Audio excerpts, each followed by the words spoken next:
underline. Omong dikit tapi nyelekit.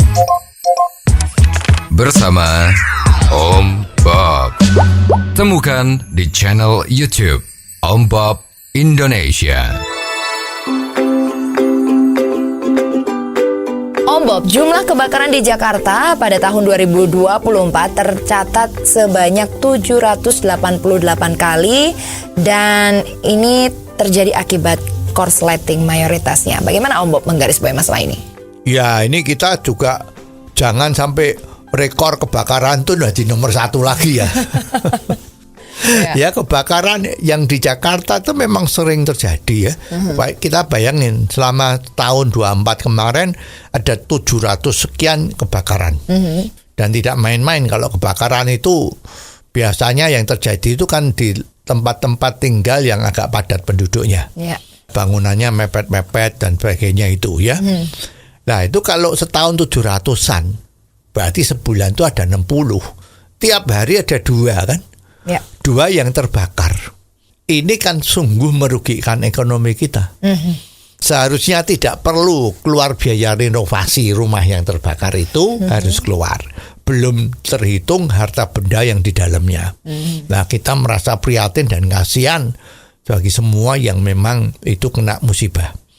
Nah, celakanya kalau kita ngamati komentar-komentar dari pejabat itu selalu mengatakan sebabnya konsleting listrik, terjadi arus pendek listrik. Nah, ini kok sudah puluhan tahun itu selalu yang didengung-dengungkan adalah itu. Ada apa? Mestinya kita harus mawas diri. Kalau memang ini karena memang konsleting listrik, berarti harus dicarikan solusinya. Itu PLN bagaimana di dalam mengontrol. Ya, seperti kita ketahui dulu, zaman dulu tahun 60-an itu PLN itu bertugas di samping memberi arus listrik kepada pelanggan rumah-rumah, itu dia juga bertanggung jawab menjadi instalasi saluran listrik di dalam rumah-rumah atau kantor-kantor. Ya, tapi belakangan agar supaya lebih fokus, kerjaan instalasi listrik itu diserahkan kepada pihak ketiga. Nah, maka kita banyak kan yang namanya BTL itu, Biro Teknik Listrik. Nah, itu yang tugasnya kerjaannya adalah memasang instalasi agar supaya instalasi listrik di rumah itu betul, baik, aman. Ya, tapi kok sekarang terjadi kebakaran terus. Boleh dikatakan 90% itu mesti listrik. Kira-kira kok bisa seperti itu? Kenapa ya Om Bob? Ya, ini kontrolnya tidak ada. Memang PLN itu memberikan syarat. Kalau you mau memasang instalasi listrik baru, syaratnya instalasinya harus dipasang oleh BTL dan sudah mendapat sertifikat kelayakan untuk menerima sambungan listrik. Nah, tapi gimana? Ya, nah, itu kan ada biaya juga ya. Nah, itu sering-sering mungkin kurang teliti. Dianggap kecil lah, tidak ada masalah lah, gitu kan? Nah, ini yang menjadi problem besar. Kalau terjadi kebakaran listrik karena listrik, itu mesti terjadi short, arus pendek. Ya, itu sekarang orang-orang kita tuh biasanya ya ada satu colokan di tembok gitu kan. Nah, itu harus mau pakai banyak alat-alat yang pakai listrik, maka dipasang kombinasi fitting. Ya, dipasang kombinasi fitting tidak cuma satu. Kalau satu itu kan bisa 3 cabang ya. Ditambah satu lagi menjadi 5 cabang. Nah, itu sering banyak terjadi dan kabelnya juga enggak gede-gede amat, kecil ya. Nah, kalau kecil dengan beban yang besar biasanya itu nggak kuat, jadi leleh. Ya, bungkusnya yang plastik atau karet itu leleh sehingga terjadilah short. Kalau udah short itu maka bungkusnya kabel itu menjadi api kan, menyala. Nah, itu merembet-merembet. Nah, kalau rumahnya kita tuh yang sederhana mungkin temboknya itu ada yang dari papan atau ada korden yang nutup macam-macam, maka korden itu menjadi api. Nah biasanya kalau seperti itu kan ketahuannya terlambat. Tahu-tahu apinya udah gede. Ya jadi di sini masalahnya satu, kontrolnya kurang.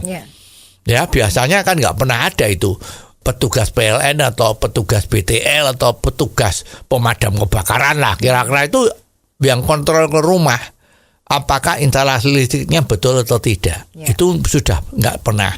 Yang ada cuman pembukaan mau pasang listrik, itu sertifikatnya ada. Asal BTL udah oke, maka PLN juga nggak pernah lihat, asal ada sertifikatnya dari BTL ya langsung dipasang. Dan biasanya pemasangan instalasi listrik oleh BTL itu kan ada harganya. Mau pasang berapa lampu, mau pasang berapa steker, nah itu ada biayanya. Makin tambah titiknya, biayanya tambah besar. Nah biasanya orang mempunyai sifat, aduh kalau dipasang lewat BTL harganya tinggi, kalau bisa masang sendiri jauh lebih murah. Jadi ya udah minimum berapa supaya sertifikat saya keluar, minimum stekernya ada 3, titik lampunya 5. Ya udah minta yang itu. Nanti kalau udah selesai dipasang sama PLN, dia nambah sendiri. Nah, inilah yang bisa mengakibatkan pemasangan itu tidak sesuai dengan standar keamanan listrik. Apa masalahnya cuma itu saja, Om Bob?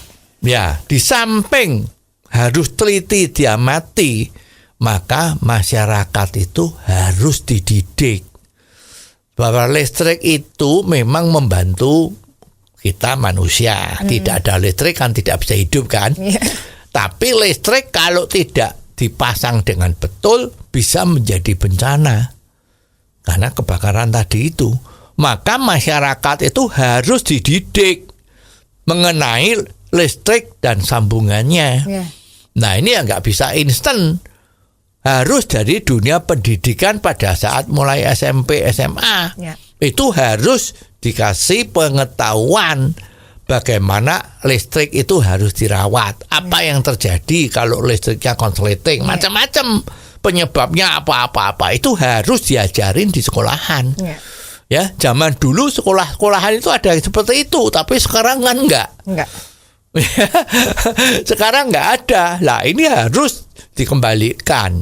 Kalau ini terjadi, ya mestinya kebakaran itu akan jauh lebih kurang. Mungkin setahun itu seperti zaman dulu, itu kan setahun itu kebakaran itu bisa paling 1 atau 2. Tapi kalau sekarang setahun 700, itu terus terang ya kebangetan kan. Ya jadi pemerintah mempunyai kewajiban seperti ini. Kontrol lah instalasi listrik setiap saat. Tapi jangan pura-pura kontrol ternyata nyuri ya. Itu kan sekarang banyak yang tidak bertanggung jawab seperti itu. Nah juga pendidikan sekolahan perlu bagaimana memperlakukan atau menggunakan listrik dengan yang aman. Oh jadi begitu ya Om Bob. Jelas deh sekarang. Terima kasih Om Bob untuk waktunya. Sampai ketemu lagi di waktu yang akan datang. Saran dan masukan WhatsApp ke 0878 5590 7788. Underline. Omong dikit tapi nyelekit. Bersama Om Bob.